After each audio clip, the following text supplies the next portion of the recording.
हाय दोस्तों, एक बार फिर से आप सभी लोगों का YRS क्लास में बहुत बहुत स्वागत है। जैसा कि दोस्तों आपको पहले से ही पता हो गया है कि 4 तारीख को अर्थात 4 अप्रैल को आप लोगों का विज्ञान का पेपर है। इसमें दोस्तों हम आपको दिलाना चाहते हैं 70 में 70 नंबर लाना, यानी किस प्रकार से हम 70 में 70 नंबर आप ला सकते हैं। दोस्तों बहुविकल्पीय के महत्वपूर्ण प्रश्न कहाँ से कैसे पूछे जाते हैं, आज की इस वीडियो में हम इन्हीं बहुविकल्पीय के महत्वपूर्ण प्रश्नों के बारे में अच्छे तरीके से पढ़ेंगे। अब दोस्तों प्रश्न नंबर 1 आपके सामने कह रहा है, प्रकाश संश्लेषण क्रिया में ऑक्सीजन गैस निकलती है। अब प्रश्न ये दोस्तों ये बनता है कि इसे कहते हैं प्रकाश संश्लेषण की क्रिया। दोस्तों सभी हरे पेड़ पौधे अपना भोजन सूर्य से प्राप्त करते हैं।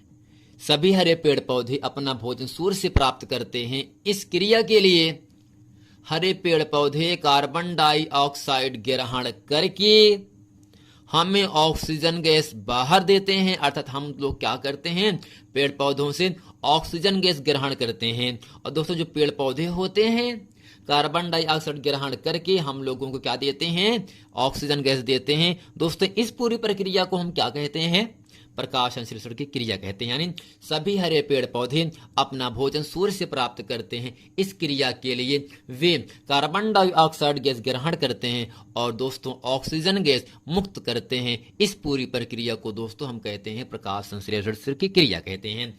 दोस्तों प्रकाश संश्लेषण की क्रिया में ऑक्सीजन गैस निकलती है। दोस्तों क्या निकलता है, किससे निकलता है? दोस्तों इसका उत्तर होगा यहाँ से जल से। दोस्तों किससे निकलता है, जल से दोस्तों निकलता है प्रकाश संश्लेषण की क्रिया। अब दोस्तों प्रश्न नंबर आपका दूसरा आपके सामने कह रहा है, प्रकाश अभिक्रिया होती है। प्रकाश अभिक्रिया होती है, अर्थात दोस्तों जो प्रकाश होता है ये किससे अभिक्रिया करता है? दोस्तों हरित लवक के गिरेना में। तो यहां से लिखेंगे इसके उत्तर में हरित लवक के गिरेना में यानी दोस्तों प्रकाश अभिक्रिया होती है, किसमें होती है, हरित लवक के गिरेना में होती है। अब दोस्तों प्रश्न नंबर आपका तीसरा जो कि बहुत ही महत्वपूर्ण प्रश्न है, पादपों में यानी पेड़ पौधों में वायु प्रदूषण कम करने वाली प्रक्रिया है। पादपों में वायु प्रदूषण कम करने वाली दोस्तों प्रक्रिया क्या होगी? दोस्तों इसका उत्तर होगा प्रकाश संश्लेषण। तो यहां से लिखेंगे इसके उत्तर में प्रकाश संश्लेषण। तो यहां से लिखेंगे संश्लेषण। दोस्तों आपको समझना क्या है, पेड़ पौधों में वायु प्रदूषण कम करने वाली जो प्रक्रियाएं होती हैं वो होता है दोस्तों प्रकाश संश्लेषण की प्रक्रिया होती है। अब दोस्तों प्रश्न नंबर 4 है, स्वपोषी पोषण के लिए, स्वपोषी यानी जो अपना पोषण स्वयं बनाते हैं, स्वपोषी पोषण के लिए आवश्यक है। अब दोस्तों स्वपोषी पोषण की आवश्यकता होती है। दोस्तों पहला आपको क्या याद रखना है, कार्बन डाइऑक्साइड की आवश्यकता होती है। दूसरा दोस्तों सूर्य का प्रकाश भी है। तीसरा दोस्तों क्लोरोफिल भी होता है। यानी कई चीजें होती हैं जो स्वपोषी पोषण के लिए आवश्यक यानी जरूरी होती हैं। तो दोस्तों इसके उत्तर में हम यहाँ से लिखते हैं कार्बन डाइऑक्साइड। तो यहाँ से लिखेंगे कार्बन डाइऑक्साइड जिसका दोस्तों सूत्र यहां से होता है CO2। दूसरा दोस्तों क्या आपका है, सूर्य का प्रकाश। तो यहां से लिखेंगे सूर्य का प्रकाश। दोस्तों तीसरे यहां से क्या लिख सकते हैं हम, क्लोरो दोस्तों फिल भी लिख सकते हैं, क्लोरोफिल। यानी दोस्तों यहां से कार्बन डाइऑक्साइड गैस और सूर्य का प्रकाश क्लोरोफिल की वजह से स्वपोषी पोषण आवश्यक होती हैं। तो यहां से लिखेंगे दोस्तों आदि। दोस्तों क्या लिख देंगे यहाँ से, आदि। अब दोस्तों प्रश्न नंबर आपका 5वां आपके सामने यहां से कह रहा है, आहार नाल की सी के आकार की संरचना होती है। यानी दोस्तों जो आपकी आहार नाल है उसमें सी के आकार की रचना किसकी होती है? अब दोस्तों इसके उत्तर में हम लिखते हैं गृहिणी। तो दोस्तों क्या होता है आज इसका, गृहिणी दोस्तों सी आकार की संरचना होती है। अब दोस्तों प्रश्न नंबर 6 आपके सामने यहां से कह रहा है, मनुष्य में ग्रास नली की लंबाई कितनी होती है? दोस्तों आपको याद होना चाहिए मनुष्य में यानी इंसानों में जो ग्रास नली होती है जिसके द्वारा भोजन पूरा आमाशय के अंदर तक प्रवेश करता है वह दोस्तों आपकी ग्रास नली होती है। यानी मनुष्य में ग्रास नली की लंबाई दोस्तों कितनी होती है? दोस्तों आपको याद क्या रखना है, 25 से 30 सेंटीमीटर लंबी ग्रास नली की लंबाई मनुष्य की होती है। अब दोस्तों प्रश्न नंबर आपका 7वां आपके सामने कह रहा है, मनुष्य में, इंसानों में लार ग्रंथियों की संख्या कितनी होती है?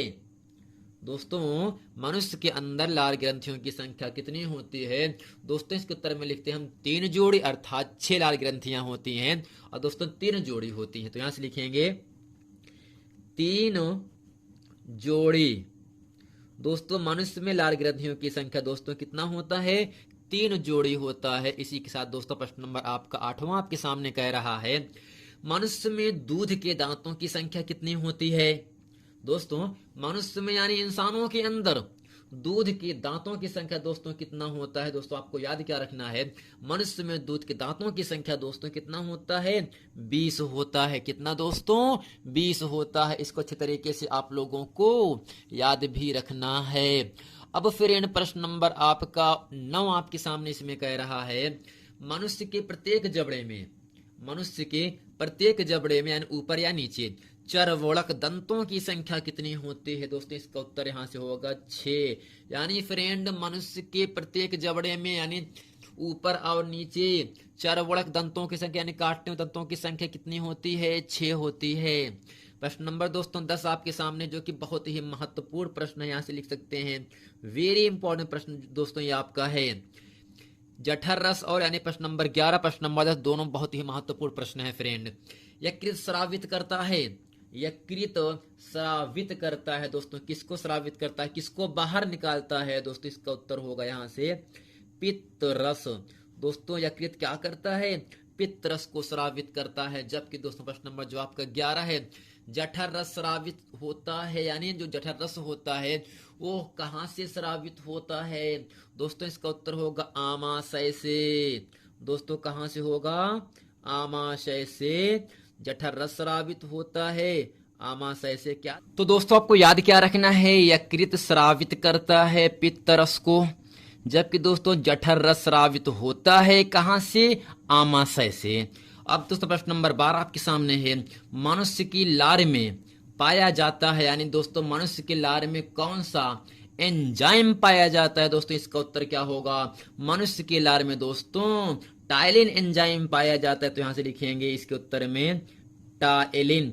यानी फ्रेंड मनुष्य की लार में टाइलिन एंजाइम पाया जाता है। और जठर रस स्रावित होता है आमाशय से, यकृत स्रावित करता है पित्त रस को। प्रश्न नंबर दोस्तों इसी के साथ 13वां प्रश्न आपके सामने कह रहा है, हीमोग्लोबिन महत्वपूर्ण भूमिका निभाता है। हीमोग्लोबिन महत्वपूर्ण भूमिका निभाता है। जैसा कि दोस्तों आपको बखूबी मालूम होना चाहिए, जो रक्त होता है, जो खून होता है वो लाल रंग का होता है। किसकी वजह से? शरीर में जो आपका हीमोग्लोबिन पाया जाता है उसी की वजह से रक्त का रंग लाल होता है।